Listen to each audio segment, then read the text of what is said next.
વાત કરીએ મહત્વના સમાચારની તો અમદાવાદ શહેરની સેવન્થ ડે સ્કૂલમાં વિદ્યાર્થીની હત્યાના 1 મહિના બાદ મહત્વનો નિર્ણય લીધો છે।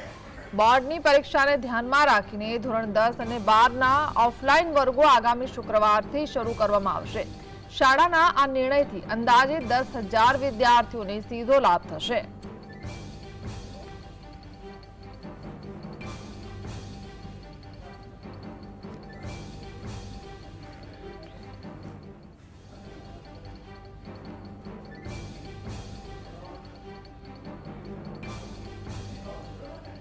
તો ધોરણ 10 અને 12ના ઓફલાઈન વર્ગો આગામી શુક્રવારથી શરૂ કરવામાં આવશે। શાળાના આ નિર્ણયથી અંદાજે 10,000 વિદ્યાર્થીઓને સીધો લાભ થશે। અમદાવાદના સેવન્થ ડે સ્કૂલમાં વિદ્યાર્થીની હત્યાના મામલે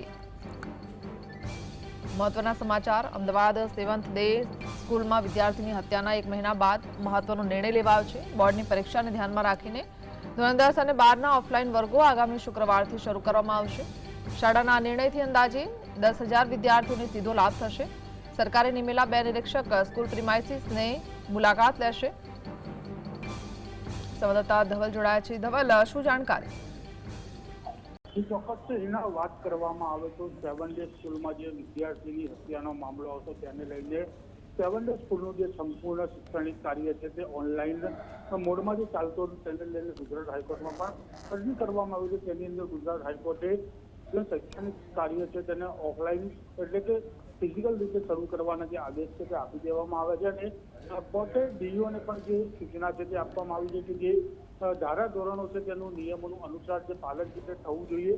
એટલે કે ડીઈઓ દ્વારા પણ માહિતી આપવામાં આવી કે આવનારી 3 ઓક્ટોબર શુક્રવારના રોજ ધોરણ 10 અને 12નું જે ફિઝિકલ શૈક્ષણિક કાર્ય છે તે શરૂ કરવામાં આવશે અને ત્યારબાદ તે પહેલા જે સરકાર દ્વારા નિયમાયેલી નિરીક્ષકો છે તે સ્કૂલના પ્રિમાઇસીસની પણ મુલાકાત લેશે। ત્યાં આગળ જો કોઈ ખામી કે ખામી દેખાશે તો તેને સુધારવાના જે પ્રયાસો છે તે પણ કરવામાં આવશે અને ધોરણ 10 અને 12ના જે શૈક્ષણિક વર્ગો શરૂ થયા બાદ આગામી દિવસોની અંદર જે બીજા ધોરણના વર્ગો છે તે પણ શરૂ કરવાની તૈયારી છે તે દર્શાવવામાં આવી છે। સાથે જ સલામતી ધોરણ ચકાસવા માટે કમિટીનું ગઠન કરવામાં આવ્યું છે।